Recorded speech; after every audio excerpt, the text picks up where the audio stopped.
Vamos passar agora para o nosso momento de sabedoria, que hoje vai ser a nossa irmã Silvana, e ela tem um tema, como todos são temas interessantes, né? E o tema de hoje é realmente é um tema bem, tem a parte triste, mas tem a parte realmente que mostra a firmeza e força de uma pessoa. Então, o tempo é seu, Silvana. Obrigada, Lígia. Então, eu vou falar sobre uma mulher que ela tem uma grande determinação, né? E fé naquilo que ela acredita. É sobre a Joana d'Arc. Então, é claro que depois eu vou passar para a Lígia, se ela quiser pôr lá no grupo, é uma parte da história que faz bem sentido, né? E é bom a gente saber todo como que começou, explica bem certinho. Hoje, a gente só vai dar uma pincelada sobre essa mulher, né? Então, ela nasceu na França, na época da Guerra dos 100 Anos, na cidade de Lorena, numa aldeia chamada Dom Remy. Mais ou menos, eles acham que foi em 6 de janeiro de 1412, numa época em que essa Guerra dos 100 Anos tinha feito uma trégua entre os países, então às vezes eles estavam calmos, às vezes lutavam, brigavam, mas não era uma coisa tão intensa. Ela era a mais nova de 4 irmãos e era filha de camponeses, né? E muito humilde, e ela trabalhava para ajudar, como sempre, criança desde pequena daquela época. E ela estava com 13 anos na horta quando ela teve uma visão. E nessa visão ela viu uma luz, e nessa luz ela viu um anjo que se identificou como o Arcanjo Miguel e falou para ela que ela teria uma grande responsabilidade de fazer um grande feito na Terra, que seria colocar o verdadeiro rei, né, francês no trono e salvar a França dos ingleses. E aí ela não contou para ninguém, ficou assim, mas ela começou a ter umas visões recorrentes, sempre mandando ela fazer a mesma coisa. Quando ela tinha 17 anos, ela teve uma ideia, ela cortou o cabelo, vestiu roupas de homem e ela foi até o feudal dela responsável para pedir para deixar dar um cavalo para ela ir até o rei. E ela começou a insistir 1 ano, 2 anos, e o homem falou: Nossa, mas o que, que tem essa menina de 17 anos aí que está insistindo tanto, né? E aí ele acabou perguntando para ela quem ela servia. E ela falou: Eu sirvo a Deus. E ele ficou curioso, acabou emprestando um cavalo para ela e acabou levando ela até, ou melhor, não era rei, era um delfim, porque enquanto ele não fosse coroado em certo lugar, onde a Igreja Católica permitia a coroação, ele era um delfim ainda, não era rei. E só que esse delfim ele ficou meio assim, mas vai que ela vem aqui para me matar. Então ele falou: Bom, vamos ver se isso é verdade. Então, no meio de uma corte, ele se vestiu como um nobre, colocou uma outra pessoa vestida de rei lá no trono, né, que ele tinha do Delfim, e ela entrou naquela sala. E quando ela entrou naquela sala, foi assim um dos primeiros feitos dela, é que todo mundo falou, bom, ela vai se dirigir ao rei de mentira. E ela simplesmente olhou para toda a sala e ela foi direto no rei que estava disfarçado. E ela falou: Você é o Delfim, você tem que ser coroado. Então aquilo foi assim para a sociedade, para as pessoas, foi contado, foi achado assim como uma moça de 17 anos, né? Saber desse tipo de coisa que ele tinha feito. E diz que eles foram para uma sala e onde eles conversaram mais de 2 horas, e quando ela saiu, ela não contou absolutamente nada, né? Mas esse Delfim ele ficou assim muito impressionado do que ela falou, do que ela sabia, uma pessoa que não sabia ler e escrever. E aí ele perguntou assim, ó, eu vou ter que passar você pro clero aqui para ver o que que você quer, né? O que que você é, porque eu não conheço você e você está falando tantas coisas que eu não sei, né? E aí, quando ela passou por esse júri, né, do clero, eles analisaram ela, fizeram perguntas e acabaram chegando à conclusão de que as visões dela era porque ela tinha uma missão na igreja, uma missão na terra, que era levar o rei para ser coroado em Reims, né? Mas aí, quando ela recebeu esse aval da igreja, é claro que esse Delfim ele começou a depositar, né, mais confiança nela. E o problema é que para chegar na cidade, para que o rei chegasse, o Delfim chegasse para ser coroado, existia uma cidade chamada Orleans. E essa cidade estava, quem estava governando eram os ingleses. Então, ela foi dado para ela, mas eles não sabem se de 4.000 a 7.000 homens, né? E eles marcharam para essa Orleans. E aí foi dado para ela um cavalo branco, uma armadura bonita, né? E uma flâmula branca que ela andava carregando. Só que o interessante que falaram é que ela nunca matou ninguém. Ela simplesmente ficava na primeira fileira falando palavras assim de incentivo, de força, dava assim para aqueles soldados, né? Então as pessoas começaram a ver ela de uma outra maneira, ver uma pessoa forte, uma pessoa que não tinha medo. E quando ela chegou para tomar a cidade de Orleans, ela fez a mesma coisa, só que no meio daquela ida e vinda dela, ela foi atingida por uma flecha no pescoço de raspão e quiseram tirá-la da batalha. Ela só pôs algum curativo e voltou. E isso deu mais força aos soldados, né? E eles acabaram conquistando essa cidade, onde teve perdas terríveis dos ingleses, mas os franceses somente ficaram machucados. Então, isso espalhou pela França toda, pela Inglaterra toda, né?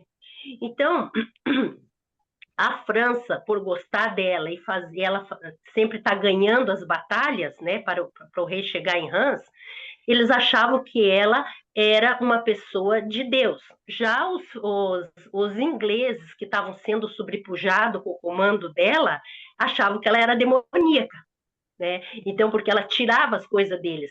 Então, ela sempre tinha esses dois paralelos. E ela incentivava muito nas batalhas e eles ficavam admirados, os coronel, os superiores da guerra, porque ela era uma camponesa, ela não sabia ler e nem escrever, mas as ideias que ela tinha para atacar o inimigo, para sobrepujar o inimigo, era algo que eles nunca tinham pensado. Eles nunca tinham pensado e ela vinha com aquela ideia e ela conseguia sobrepujar. Então ela teve várias conquistas e cada vez mais conquista e o rei, o Delfim no caso, cada vez mais ficava a favor dela e dava mais homens e os próprios homens acreditavam muito nela. Quando ela aparecia era um estupor e eles foram vencendo, né, as batalhas. E ela sempre estava nos conselhos de guerra, né, de todas as batalhas. E aí ela teve mais um feito que foi bem conhecido, porque ela falou para o Duque de Manson que não era para ele ficar naquele castelo, porque os ingleses iriam atacar e iam jogar uma bala de canhão lá e ia matar ele.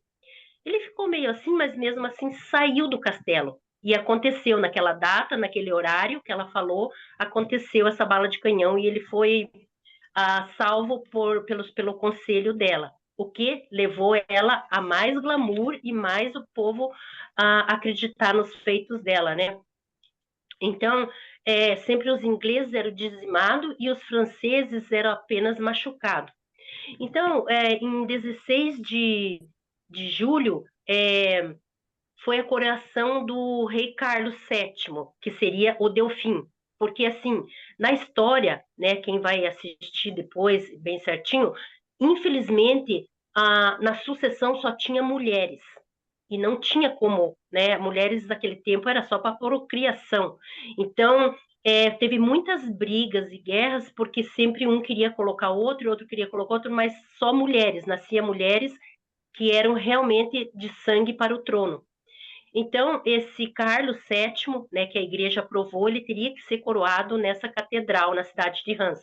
Então, ela conseguiu fazer com que ele chegasse lá, foi coroado e ela estava do lado dele com estandarte e tudo mais, né?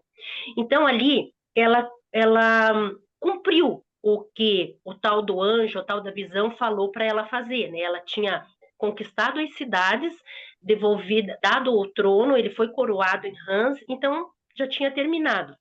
E o rei ficou feliz, porque ainda ele mantinha um pouco da paz e estava conquistando ainda um pouco mais dos ingleses saírem da França, que eles estavam em Paris.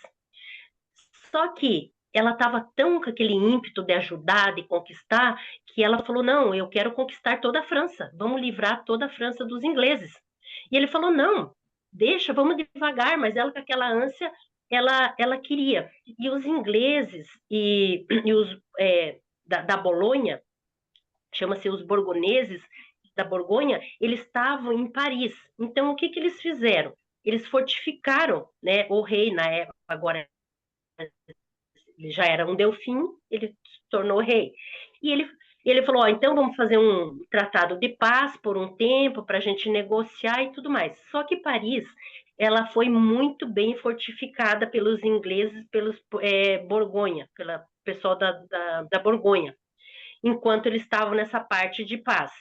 E as pessoas que moravam em Paris não queriam que a França tomasse de novo Paris. Por quê? Porque os ingleses eram espertos e o que, que eles fizeram? Eles começaram a dar muita regalia para os feudos. Então eles falaram: bom, se a França conquistar Paris, nós vamos perder as regalias, perder as terras.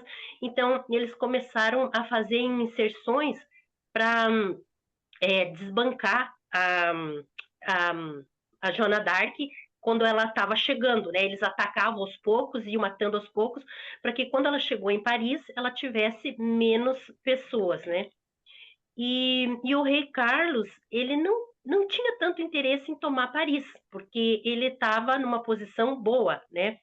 Então, ela resolveu tentar tomar Paris, só que eles estavam bem fortificados e chegou uma hora que ela viu que ela ia perder, então ela pediu para as tropas saírem e por um motivo lá, um cara que atirava flecha lá, um atirador, acabou puxando ela por trás, derrubou ela no chão e ela se tornou prisioneira, né, lá em Paris, na cidade perto de Copiane. Então, em 1430, é, não, deixa eu ver, acho que eu estou pulando aqui. Tá, ela tentou escapar várias vezes, inclusive uma vez ela se atirou de um fosso de 21 metros que tinha no castelo, mas mesmo assim não se machucou, mas foi aprisionada de novo.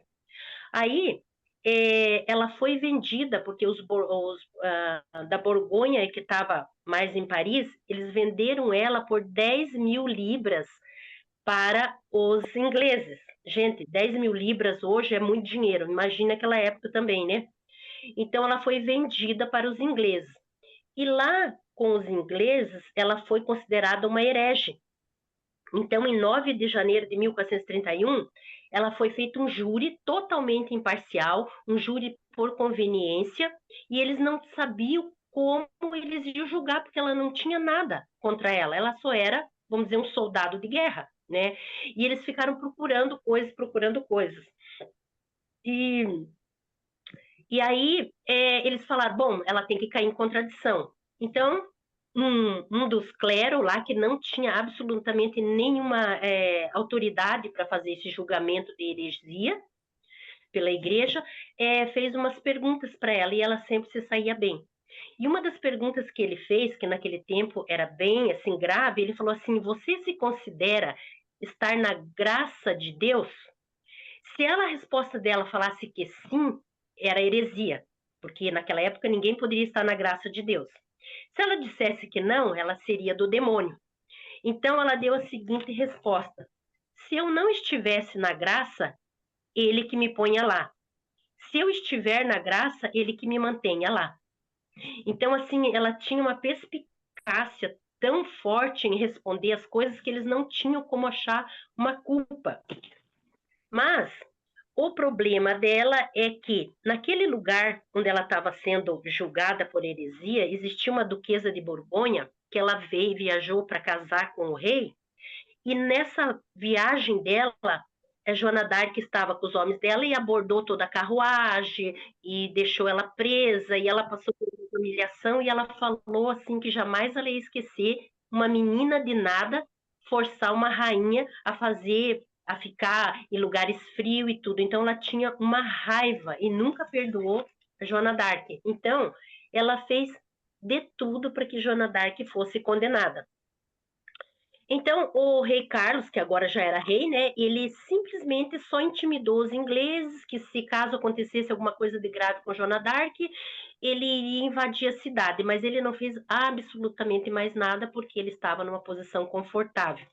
Dois marechais ainda tentaram juntar algumas pessoas para tentar salvar ela, mas não tiveram êxito, acabaram sendo sobrepujados, né, com seus homens e tiveram que voltar, né?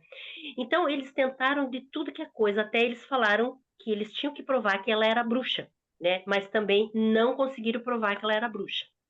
Por fim, eles falaram que ela era uma prostituta, então ela tinha que ser queimada. Ela se sujeitou a fazer um exame e foi comprovado que ela era virgem. Não se contentando com isso, eles alegaram que ela usava roupas masculinas e cabelo curto, e aquilo era uma heresia para o catolicismo. Era proibido.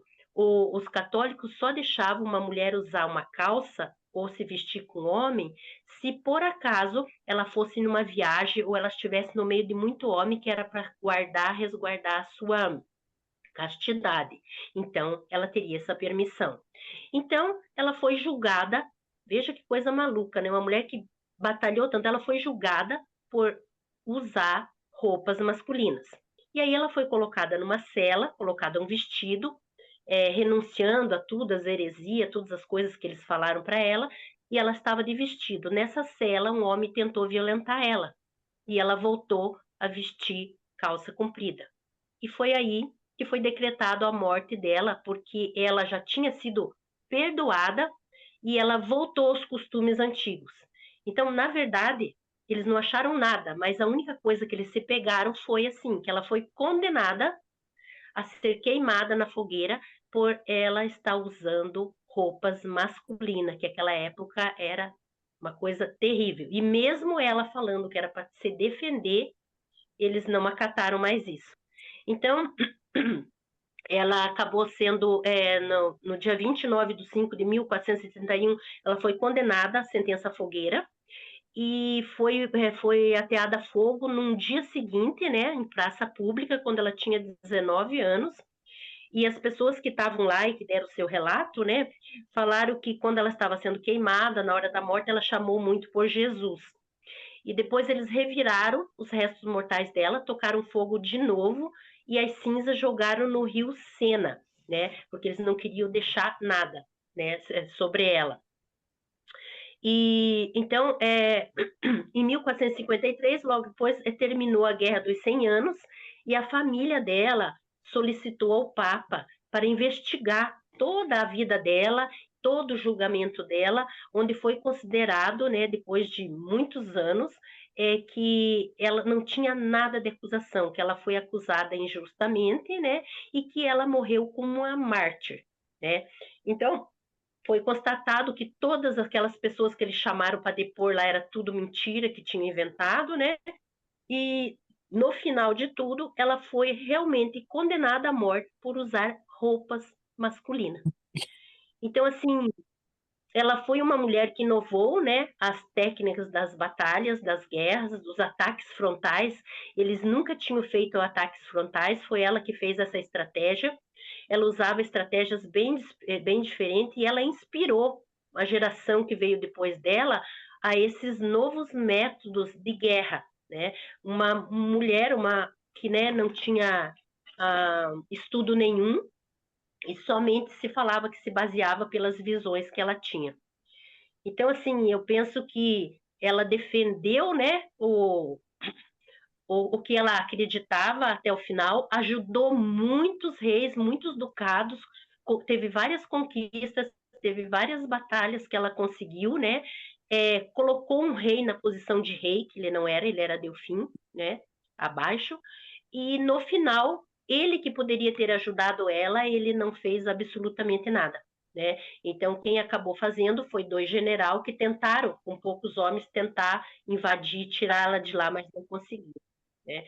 Então, assim, eu vejo que ela deixou um legado, né?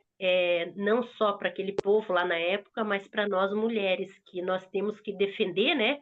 O nosso padrão, a nossa vida com unhas e garras, né? Ela foi até o final. É difícil, é triste, porque ela começou dos 17 aos 19, foi muito pouco, mas ela cumpriu aquilo que ela acreditava que ela deveria fazer, que era colocar o devido rei ser coroado naquele lugar, né? Então aqui a gente não tem tempo de contar tudo em detalhes, mas eu vou passar para a Lígia um link que tem, assim, conta a história certinho de tudo como aconteceu, sabe? Então, ela pode ser um exemplo de mulher para nós, né? Para a gente sempre lutar por aquilo que a gente defende, pelo aquilo que a gente acredita. E é o que eu deixo em nome de Jesus Cristo. Amém. Amém. Obrigada, obrigada, Silvana, por compartilhar esse minuto de sabedoria da Joana d'Arc. Realmente nos fez pensar como realmente essa mulher era uma mulher de força, de dinamismo, uma mulher que lutou até o fim, né? Ela poderia ter feito a vontade do povo lá e, e ser salva, né? Não ser queimada viva, mas Pero, ela tinha. pero, disculpa, Ligia, pero ¿por qué usaba ropa de hombre? ¿Por qué? Si era mujer. Porque ela luchava, Joana d'Arc, ela Ah, luchava no exército. ya, Era uma guerreira, ujú, era uma guerreira. ya. Foi uma mulher que salvou tanta gente e hecho, Y la mataron al final. la queimaram, não, não O mataram, la hoguera. Sí, por queimaram. eso, en la hoguera. Wow. Então, obrigada, tá, Silvana? Obrigada por se preparar para nos dar essa explicação tão detalhada nesses poucos minutos da Joana d'Arc. Realmente ela deixou, como você falou, deixou um legado de uma mulher dinâmica e muitas vezes é bom a gente realmente pensar nessas mulheres que deixaram uma história, né? Creo que yo he visto una película así. No meio de tanta dificuldade, né? Tanta Sim, porque opressão. Mas eu, infelizmente ela tinha um propósito bom, mas acontece que a política ela sobe e desce, né? Então, às vezes está a teu favor e às vezes não está a teu favor. E ela fez a parte dela, né? exatamente. Então, tanto e depois eu vou passar para você, Lígia, Eu depois você também tenho, passa eu também tenho um pequeno vídeo de 4 minutos que eu vou colocar no grupo para vocês verem. Quando se tiver um lá. tempinho para vocês verem sobre. É um pequeno vídeo, Uhum, né, que você pode colocar aquela parte também, tá, Silvana? Muito obrigada, Silvana, tá. pelo minuto de sabedoria. Realmente foi bem. Gostaram, meninas?